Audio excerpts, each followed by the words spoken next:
आपल्या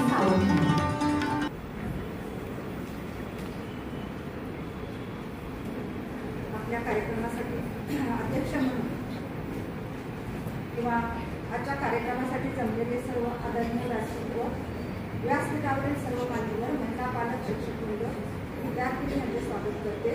तसेच आपल्या कार्यक्रमासाठी अध्यक्ष म्हणून डॉक्टर आशाताई लक्ष्मणराव पाटील या लाभलेल्या आहेत। या आपल्या पलूस शिक्षण प्रसारक मंडळाच्या उपाध्यक्ष आहेत। तसेच पलूस शहरामध्ये त्या एक नामांकित डॉक्टर आहेत। सर्वजण त्यांना प्रेमाने माई म्हणतात। त्या सखी सावित्री महिला तक्रार निवारण समितीच्या अध्यक्ष आहेत। या कार्यक्रमासाठी आपल्याला दोन प्रमुख पाहुणे लाभलेले आहेत। एक आहे डॉक्टर सीमा देशपांडे मॅडम, त्यांचा विषय आहे महिलांचे आरोग्य। त्यांचं शिक्षण आहे BHMS MD होमिओपॅथी। त्या होमिओपॅथी वैद्यकीय प्रॅक्टिशनर म्हणून 2003 पासून हार्दिक स्वागत कार्य करत आहेत। तसेच Yamuna homeopathy medical college Sangareddy Telangana येथे त्यांनी 2 वर्ष काम केलेलं आहे। आरोग्य विद्यापीठात त्या बहिस्थ परीक्षक म्हणून कार्यरत आहेत। JJ Makhdoom homeopathic college Jaysingpur येथे सहयोगी प्राध्यापक प्रसूती व स्त्रीरोग विभाग येथे त्यांनी काम केले आहे। सुश्रुषा ऑर्गनायझेशन इस्लामपूर येथे समुपदेशक म्हणून काम केले आहे। लोकनेते Rajaram Patil hospital and research centre Islampur येथे आरोग्य अधिकारी म्हणून त्यांनी काम केलं आहे। योगा व नॅचरोपॅथीमध्ये मास्टर डिप्लोमा पूर्ण केला आहे। Shri Sairam homeopathy medical college and research centre Chennai येथे आंतरराष्ट्रीय कॉन्फरन्समध्ये त्यांनी नियामक म्हणून काम केलं आहे। तसेच शालेय विद्यार्थी आरोग्य शिबिरामध्ये आरोग्याबाबत जनजागृती कॅम्पमध्ये त्या सहभागी होतात। मासिक पाळी समज गैरसमज त्यावेळी घ्यावयाची काळजी याविषयी शाळांमध्ये त्या माहिती देतात। सध्या त्या प्राध्यापक व विभाग प्रमुख प्रसूती व स्त्रीरोग विभाग Nutan homeopathy medical college and hospital Chaukimankal येथे कार्यरत आहेत। त्यानंतर दुसऱ्या पाहुण्याच्या आपल्या कार्यक्रमासाठी लागलेले आहेत त्या आहेत डॉक्टर उज्ज्वला पाटील, निर्भया पथक प्रमुख आहेत। त्यांचा विषय आहे महिला सक्षमीकरण व सबलीकरण। याविषयी त्या मार्गदर्शन करणार आहेत। त्यांचं शिक्षण आहे MCOM MPhil PhD BEd DSM। त्या HSC व्होकेशनल विभागाच्या व्हाईस प्रिन्सिपल म्हणून काम पाहतात। तसेच वेगवेगळ्या पुरस्कारांनी सुद्धा त्या सन्मानित केलेल्या आहेत। धन्यवाद। आज अनेक ठिकाणी महिला आघाडीवर आहे। महिलांच्या बाबतीत असं म्हटलं जातं की आदिशक्ती तू, प्रभूची भक्ती तू, झाशीची राणी तू, मावळ्यांची भवानी तू, प्रयत्नांना लाभलेली उन्नती तू, आजच्या युगाची प्रगती। यानंतर असे म्हटले जाते की अतिथी देवो भव आणि आपल्याला लाभलेल्या अतिथींचा सत्कार बरोबरीने हक्क व तरतुदीने विकासासाठी संधी उपलब्ध करून देणे आणि स्त्री पुरुष असमानता नष्ट करणे या प्रक्रियेला स्त्री सक्षमीकरण असं म्हटलं जातं। आणि आज स्त्री सक्षमीकरण, महिला सक्षमीकरण याविषयी आपलं मनोगत व्यक्त करण्याची मी विनंती करते की आपल्या व्होकेशनल विभागाच्या उपप्राचार्य तसेच निर्भया पथक प्रमुख माननीय डॉक्टर उज्ज्वला पाटील मॅडम यांना।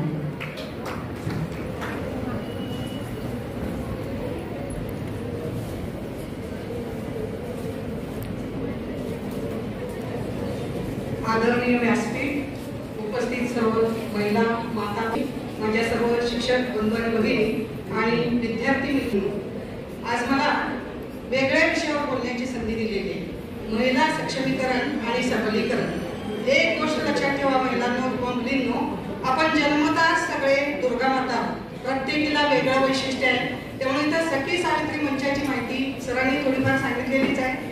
एकच महिन्यापूर्वी हा JR निघालेला आहे आणि त्याची पहिलीच मीटिंग किंवा त्या संबंधीची माहिती आपण आज इथे घेत आहोत। आता सखी सावित्री म्हणजे सत्यवानाची सावित्री तुम्हाला माहिती आहे। वडाभोवती आपण फिरे घालतो आणि मग सत्यवानाला परत मागून येतो, ही कथा तुम्हाला माहिती आहे। ती थोडीशी बाजूला ठेवूया आपण आणि सखी सावित्री मंच म्हणजे नेमकं काय, तिची कार्य कोणती आहेत, आपल्या शाळेमध्ये आपण काय करतो, मुलींनी काय केलं पाहिजे आणि मातांना कुठली माहिती पाहिजे या विषयाची माहिती आपण घ्यायची आहे। आता मी सांगणार आहे की कायदेविषयक माहिती सांगणार आहे आणि आपल्या आलेल्या ज्या पाहुण्या आहेत त्या तुम्हाला आरोग्यविषयक सल्ला देणार आहेत, मुलींना आणि विशेष करून महिलांना। तर माता पालकांना माहिती पाहिजे की आपली मुलं कोणत्या शाळेत जातात, काय करतात किंवा तिथे नेमकं काय चालतं, आपल्या मुलांना त्रास होतो का किंवा मुलं आनंदात आहेत का, हे कळण्यासाठी सखी सावित्री समितीमध्ये माता पालकांना आपण आज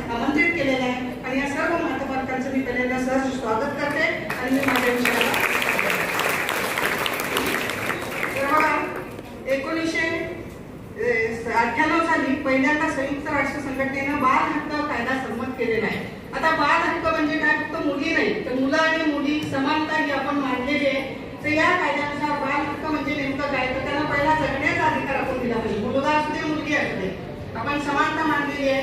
जगण्याचा अधिकार आहे, त्याला शिकण्याचा अधिकार आहे, त्याला खेळण्या वागण्याचा अधिकार आहे, माणसाप्रमाणे त्याला सर्व काही नॅचरल गोष्टी मिळाव्यात या उद्देशानं हा बाल हक्क संरक्षण कायदा काढण्यात आलेला आहे. आणि या कायद्यानुसार पालकांनी काय केलं पाहिजे आणि शाळेनं काय केलं पाहिजे, नुसती मुली म्हणून चालणार नाही किंवा मुलं म्हणून चालणार नाही, तर मुलं ही फुलं आहेत, मुलं ही राष्ट्राचे प्रतीक आहेत किंवा देशाचे संरक्षण आहेत, देशाची ती भावी जनता आहे. या उद्देशानं आपण काय करायचं आहे, मुलांना आत्तापासून जळणघळण करायची आहे. म्हणून विशेष करून मला इथं आमंत्रित केलेलं आहे. तर प्रामुख्यानं इथं प्रास्ताविकामध्ये मला सांगायचं झालं तर आपल्याला माहितीच आहे की राजर्षी शाहू महाराज, त्याचबरोबर महात्मा फुले, डॉक्टर बाबासाहेब आंबेडकर आणि आपल्या ज्ञानज्योती सावित्रीबाई फुले यांनी स्वातंत्र्यपूर्व काळात सुद्धा मुलींना शिक्षण देण्यासाठी पुण्यामध्ये भिडेवाडीमध्ये दगडाचे चिखलाचे गोळे खाऊन सुद्धा त्यांची शाळा चालू केली. म्हणून आज आपण सगळ्या महिला भगिनी आज इथं आपण दिसतोय. त्या जर नसत्या तर आपल्याला हे श्रेय आज मिळालं नसतं, आपल्याला इथं उभा राहता आलं नसतं. कारण आपली भारतीय संस्कृती कशी आहे, पुरुष प्रधान संस्कृती आहे, पण तिला आता फाटा पडलेला आहे. प्रत्येक गोष्टीमध्ये महिला, मुली आणि आपण सर्वजण पुरुषांच्या बरोबरीने काम करतो. पुरुषांनी पण ती संधी आपल्याला दिलेली आहे. त्यामुळं आपण सखी सावित्री मंच म्हणजे काय त्याच्याकडे आता थोडक्यात वळूया. आता सखी सावित्री म्हणजे काय, तर प्रत्येक मुलाला शिकण्याचा अधिकार आहे. प्रामुख्याने शालेय दृष्टिकोनातून आपण विचार करायचा आहे. प्रत्येक मूल म्हणजे दिव्यांग असू दे, ते आपण काय म्हणून आपण त्याला बाजूला ठेवायचं नाही, मतिमंद आहे म्हणून बाजूला ठेवायचं नाही, तर सरसकट सर्व विद्यार्थ्यांना शिकण्याचा अधिकार देणे हे पहिलं या सखी सावित्री मंचाचं कार्य आहे. त्याच्यामध्ये 100% मुलांना उपस्थित करायचं आहे. वाड्या वस्त्यावर जाऊन आमचे शिक्षक बंधू भगिनी शाळाबाह्य मुलं गोळा करतात, ते आम्ही शाळेच्या प्रवाह करण्याचं काम करतो. त्याचबरोबर याच्यामध्ये प्रामुख्याने आपण काय करायचं आहे, तर कोविडच्या परिस्थितीनंतर विशेष करून मुलींची लग्न लवकर केली जायला लागली. बालविवाह रोखणे हा यातला पहिला महत्वाचा पॉईंट आहे. तर बालविवाह म्हणजे काय, मुलगी म्हणजे डोक्यावर बोलत असं आपल्या आई वडिलांना वाटत असतं, तर मुलगी ही डोक्यावरचं बोझ नाही आहे, तर ती तुमच्या पुढील आयुष्यातील दिवा आहे किंवा तुमची आधार म्हातारपणाची काठी आहे असं म्हणून तिला शिकवा, तिला तिच्या आयुष्यासाठी उभं करा, हे या समितीचं कार्य आहे. तर अशा पद्धतीनं प्रामुख्याने हे कार्य आहे. त्याचबरोबर पोस्को कायदा म्हणजे काय, तर बालकांचं लैंगिक छळापासून संरक्षण. आता झालेल्या घटना पश्चिम बंगाल आहे, मणिपूर आहे, त्याचबरोबर बदलापूरमध्ये झालेली घटना आहे. कालच एक प्रसंग घडलेला आहे, तुम्हाला माहिती असेल, टीव्ही मध्ये तुम्ही बातमी बघितलेली आहे, एन्काउंटर झालेला आहे त्या व्यक्तीचं. तर ह्या ज्या घटना आहेत त्या टाळण्यासाठी महिला सखी मंच स्थापन केलेलं आहे. त्याच्यामध्ये महिला तक्रार निवारण आहे आणि सखी मंचामध्ये त्यांना आपण काय करायचं काय नाही याचं मार्गदर्शन करायचं आहे. त्याच्यामध्ये अतिशय महत्वाचा पॉईंट आहे तर स्त्री आरोग्य सांभाळणं हा फार महत्वाचा पॉईंट घेतलेला आहे. महिलांचं आरोग्य जर सांभाळलं तर निश्चितच आपली देशाची जी पिढी आहे ती चांगली निर्माण होईल. आणि म्हणून स्त्री आरोग्यासाठी व्याख्यान द्यायला आमच्याकडे झालेले डॉक्टर 2 तज्ञ डॉक्टर आहेत. एक आमच्या अध्यक्ष आहेत, आम्हाला अभिमान आहे, आणि दुसरे आहेत ते आमच्या सीमा देशपांडे मॅडम. तर या तुम्हाला आरोग्यविषयक सल्ला देणारच आहे. तर अशा पद्धतीने सखी सावित्री मंचाचं मी कार्य तुम्हाला थोडक्यात सांगितलेलं आहे.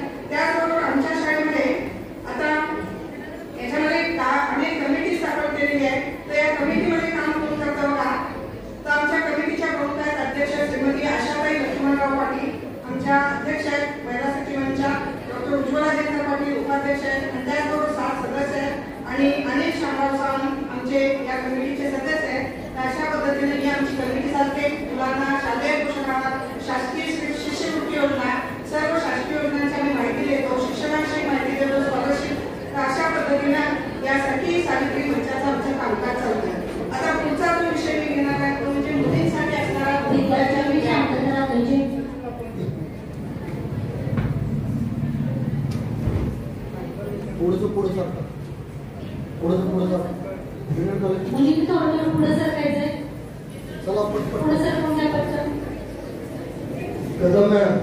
शेवटच्या काही मुली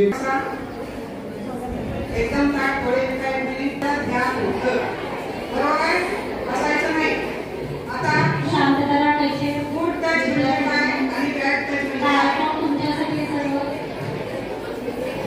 हसण्यासाठी गोष्ट नाही आहे. तर लहान मुलांपासून मोठ्या मुलांपर्यंत आणि मुलींसाठी सुद्धा हा प्रश्न अतिशय महत्वाचा आहे. आता लहान मुलांवरती सुद्धा एक मिनिट, सगळ्या मुली शांत बसतील. अन्याय आणि अत्याचार होतात. मुलं काय मुली काय, लहान मुलाला काही कळत नसतं.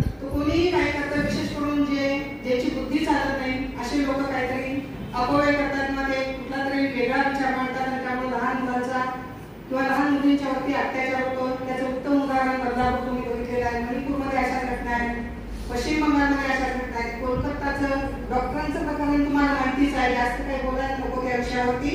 तर गुड टच आणि बॅड टच म्हणजे काय हे तुम्हाला समजलं पाहिजे. विशेष करून माता पालकांना कळलं पाहिजे की आपल्या बालकाला कसं शिकवायचं, की त्याला चांगला स्पर्श म्हणजे काय, वाईट स्पर्श म्हणजे काय.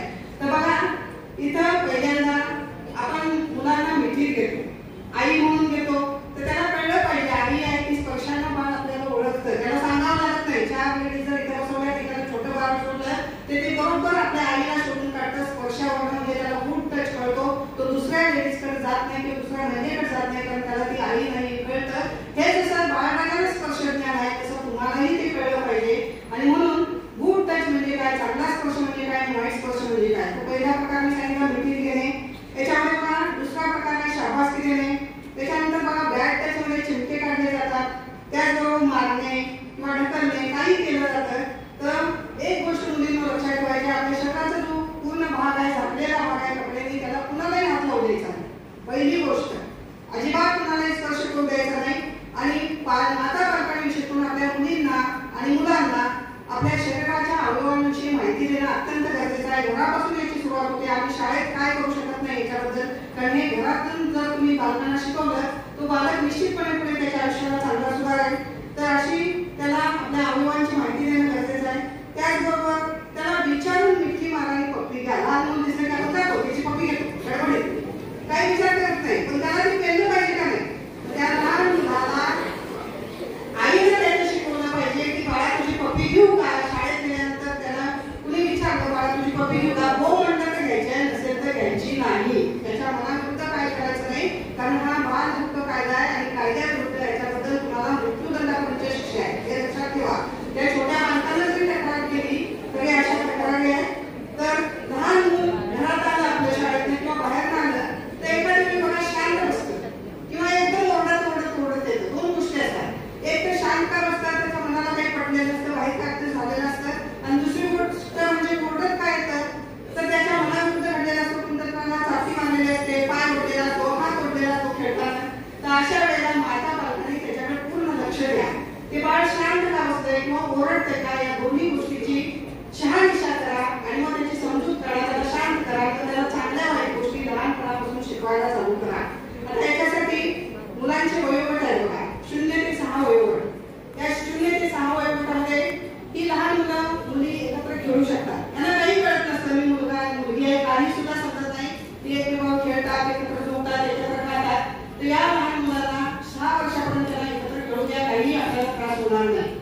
त्याच्यानंतर 7 ते 10 वर्षापर्यंतची मुलं, याच्यामध्ये मुलाच लागतं, एक मुलगी आहेस माझ्याजवळ येऊ नकोस, एक मुलगा आहेस माझ्याजवळ येऊ नकोस. बघा म्हणजे त्यांना कळायला लागतं स्वतःला, आपण सांगायची गरज नाही.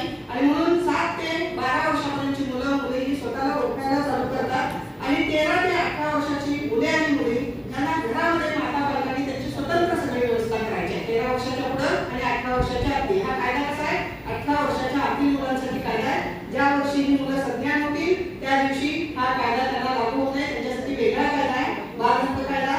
तर अशा पद्धतीने आपण बघितलेलं आहे. आणि या वयामध्ये त्याचा मेंदूचा विकास, त्याचबरोबर शिक्षणाचं त्यांना महत्त्व पटवून सांगणं अतिशय गरजेचं आहे. शिकलं पाहिजे. तुम्हाला एक उदाहरण सांगतो, आमच्या शेजारी एक शेतमजूर कुटुंब राहत होतं. त्या सारख्या आपल्या 2 मुलांना म्हणायच्या, "हा वगैरे बघ त्या वेळेला कशा शिकल्या, सारख्या अभ्यास करते." मला काही कळायचंच नाही. पुढे काय म्हणल्या, अरे कपाळावर एखादी तरी डिग्री लिहिलेली असावी म्हणजे समाजात किंमत मिळेल. कपाळावर डिग्री म्हणजे काय विचारलं त्या वहिनींना. तसं नव्हे मॅडम, कुठं बाहेर गेला इंटरव्ह्यूला तर BA आहे, BCom आहे, तर त्याला सांगता आलं पाहिजे की नवीन नापास म्हणल्यावर कोण नोकरी देईल. आणि 3 मुलं आज पुण्यात इंजिनियर झालेले आहेत. म्हणजे कपाळावर डिग्री म्हणजे काय हे मला आता त्याचा अर्थ कळाला, त्यावेळी काही कळलं नाही, कारण अशिक्षित आहे म्हणून मी सोडून दिला होता. तर किमान शिक्षण तुम्ही घेतलं पाहिजे, हे यातून आपण बघायचं आहे. त्याचबरोबर बघा, माता पालकांनो जिथं संघर्ष आहे, भांडणं आहे किंवा जिथं आपत्कालीन स्थिती आहे, त्या स्थितीमध्ये आपल्या मुलाबाळांना अजिबात पाठवायचं नाही तुम्ही. त्याचबरोबर उन्हाळा, पावसाळा, हिवाळा, भारतातले जे 3 ऋतू आहेत त्या ऋतुमानानुसार त्यांना योग्य आहार द्या, त्यांना कपड्याची व्यवस्था योग्य करा, पूर्ण अंग भरून कपडे घाला. उन्हाळा असेल त्याप्रमाणे करा, हिवाळ्याप्रमाणे करा, पावसाळ्यात वेगळी व्यवस्था करा. त्याचबरोबर बघा, मुलांसाठी सांस्कृतिक कार्यक्रम घ्या. त्याचबरोबर बैठे मैदानी खेळ शिकवा, पारंपरिक खेळ त्यांना शिकवा, तुम्ही खेळू लागा त्यांच्यावर, काही बिघडत नाही आपण खेळलं तर. त्याचबरोबर संगीत शिकवा, दूरचित्रवाणी सारखं टीव्ही समोर बसू देऊ नका, काही महत्वाच्या बातम्या, काही अभ्यासाचं असेल तर ते द्या. त्याचबरोबर संधी अरेंज करा, बाजारामध्ये द्या, बँकेमध्ये द्या, जेणेकरून त्यांना सामाजिक ज्ञान मिळेल अशा पद्धतीने पालकांनी करायचं आहे. त्याचबरोबर समुद्र किनाऱ्यावर फिरायला न्या, ऐतिहासिक किल्ले दाखवा त्यांना, ऐतिहासिक स्थळं दाखवा. नसेल तर तुमचे सांस्कृतिक किंवा देवाचे धर्माचे जे काही ठिकाण आहे त्या ठिकाणी त्यांना फिरायला न्या, त्यांना विश्वासात द्या, जेणेकरून त्यांचा सामाजिक मानसिक सगळाच विकास होईल. त्याचबरोबर महत्वाचा मुद्दा पुढचा जो आहे तो म्हणजे मासिक पाळी व्यवस्थापन. मुलींच्या बाबतीमध्ये आता वाढतं वय आहे, माता पालकांनी मुलीची मैत्रीण म्हणून त्या मुलीला मासिक पाळीविषयी स्वच्छता आणि त्याचं नियोजन कसं करायचं हे माता पालकांनी लक्षात ठेवून सांगितलं पाहिजे.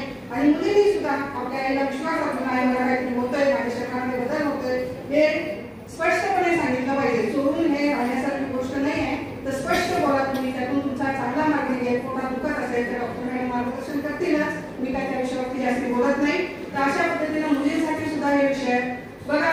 आता आपण स्वयंपाक वगैरे करत असतो किंवा माता पालक कामामध्ये असतो, मुलं येतात शंका घेऊन, आई मला हे सांग की, आई मला ते काय आहे सांग. बऱ्याचदा काही गोष्टी न सांगण्यासारख्या असतात. बऱ्याचदा आपण काय एकाच मला काम आहे मी नाही सांगत तुला, तर असं करू नका. मुलांच्या शंकांचं योग्य ते निरसन करा. त्यांना आता नाही जमलं तर बाळा थोड्या वेळा मी तुला सांगतो, मी आता कामात आहे, 10 मिनिटं बसली तर माझं काम झालं की तुझ्याशी मी चर्चा करेन असं त्यांना सांगा.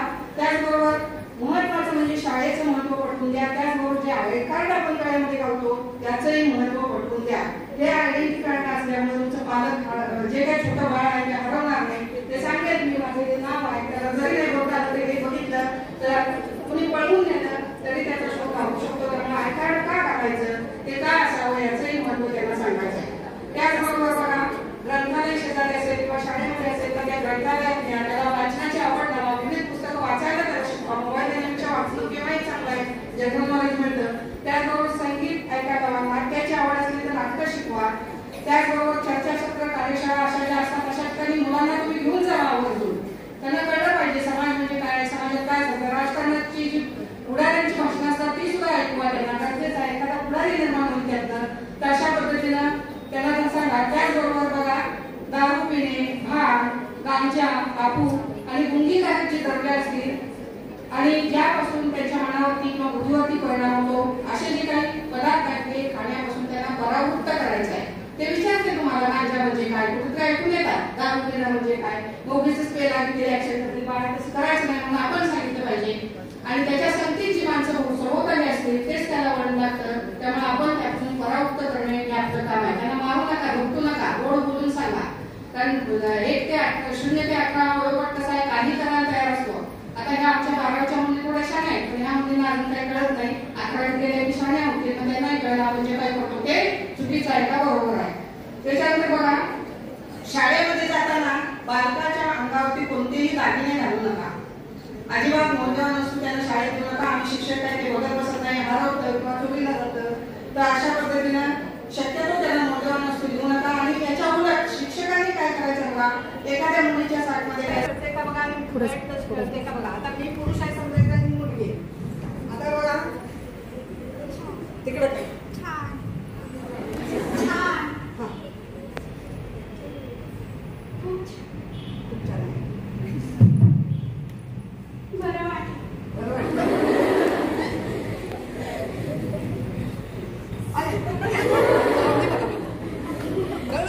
सावली कसली जोरात चावली माहिती चावला तुम्हाला अशीच. आता थांबून काय करतो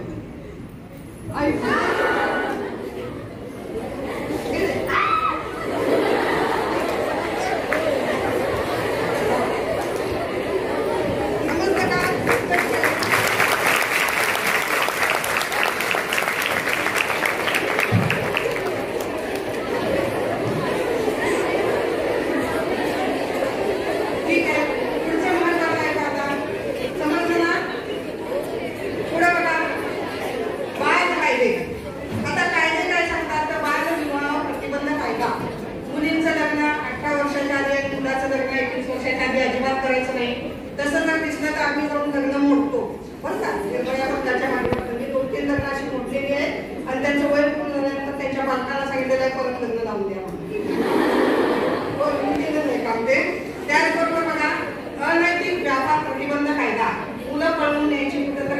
मुलाची भीक मागायला लावायची, त्याला म्हणायचं अनैतिक प्रतिबंध व्यापार कायदा.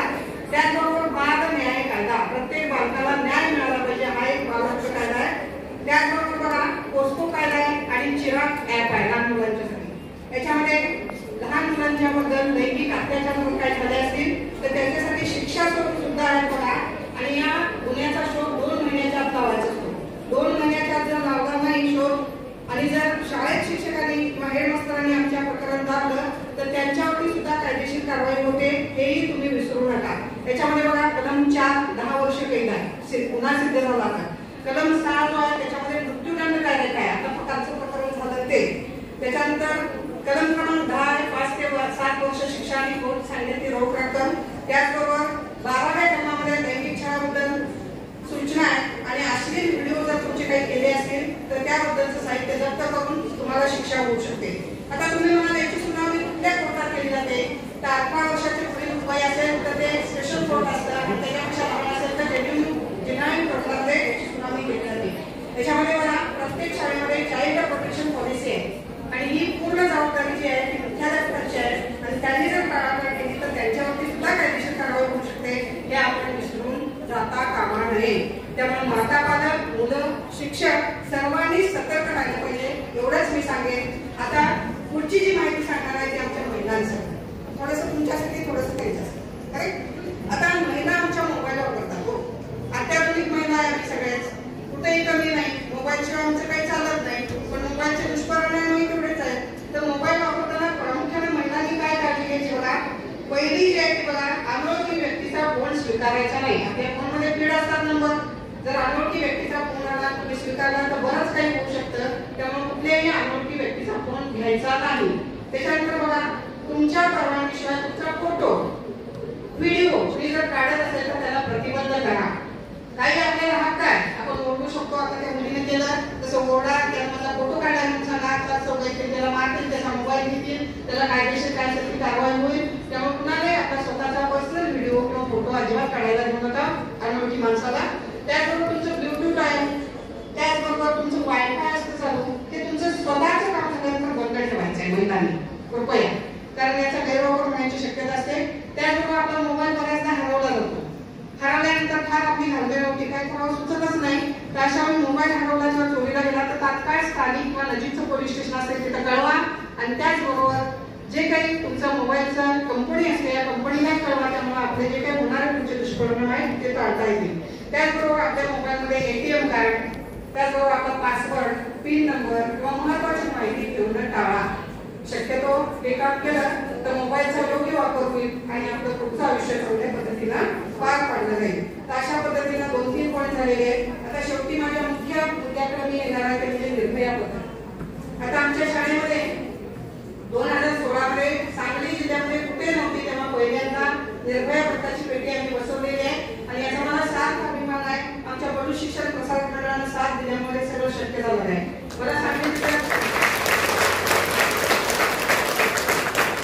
2016 साली काय झालं, मला ट्रेनिंग आलं सांगलीला SPO ऑफिसला. मी घाबरले कशाला बोलवले काय कळेल ना, मला काहीच माहिती नाही कसलं ट्रेनिंग काय झालं. SPO ऑफिसला असलं ट्रेनिंग आहे. तर अशा पद्धतीनं आता निर्भया पेटीची थोडक्यात माहिती सांगणार आहे. त्या निर्भया पेटीमध्ये काय करायचं, शाळेमध्ये निर्भया पेटी आहे. त्या पेटीवरती आम्ही शाळेत बसवलेली आहे.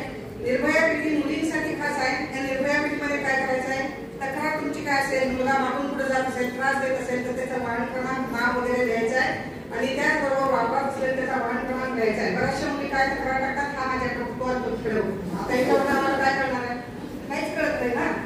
तर पेटी उघडण्याचा वाद आमचा शाळेचा दर सोमवारी उघडतो आम्ही आणि त्याचं निराकरण करतो. पेटीवरती जे निर्भया प्रकारचे क्रमांक आहे ते बघा 1091 सांगली कटुला 0233 सर्व्हिस मात्र 100. त्याचबरोबर पोलीस ठाणे 02346 241 आणि या तक्रारीची नोंद आम्ही लोकल कमिटी आमची घेते. त्याचबरोबर आम्ही लोकल पोलीस स्टेशनला देतो आणि पोलीस अधीक्षक शिक्षणाधिकारी यांच्या माध्यमातून या तक्रारी सोडवतो. अशा पद्धतीने आजपर्यंत एकच तक्रार आलेली होती, ते आम्ही सोडवलेली आहे. पण शक्यतो अशा तक्रारी येत नाही, त्याची दक्षता आम्ही येऊ नये त्याची दक्षता आम्ही घेतो. तर अशा पद्धतीने आमची निर्भया कमिटी काम करते. त्याचे अध्यक्ष आहेत अनिल शामराव सावंत, आमचे मुख्याध्यापक सौ आरती राजेंद्र शिंदे, आमच्या शिक्षिका आहेत श्री संदेश विष्णुपंत कुलकर्णी, आमचे उपाध्यक्ष आहेत श्री धोंडराम प्रताप शिंदे, सचिव पलूस शिक्षण प्रसारक मंडळ पलूस आणि डॉक्टर उज्ज्वला दिनकर पाटील असे आम्ही काम करतो. शेवटी जाता एवढंच सांगावं वाटतं की आज मला जी पलूस शिक्षण प्रसारक मंडळानं आणि आमच्या मुख्याध्यापकांनी आणि आमच्या सांस्कृतिक विभागानं मला इथं पाहुणे म्हणून बोलण्याची जी संधी दिलेली आहे, या संधीचं मी सोनं केलं असं मला वाटतं आणि सांस्कृतिक विभागाच्या सर्व विभागाचे मी आभार मानते. उपस्थित सर्व महिला, पालकवर्ग, माझे शिक्षक बंधू भगिनी, आदरणीय माई, पाहुण्या, देशपांडे मॅडम, आमच्या इंग्लिश मीडियमच्या मुख्याध्यापका, जयमाला पाटील मॅडम, या सर्वांचे मी आभार मानते.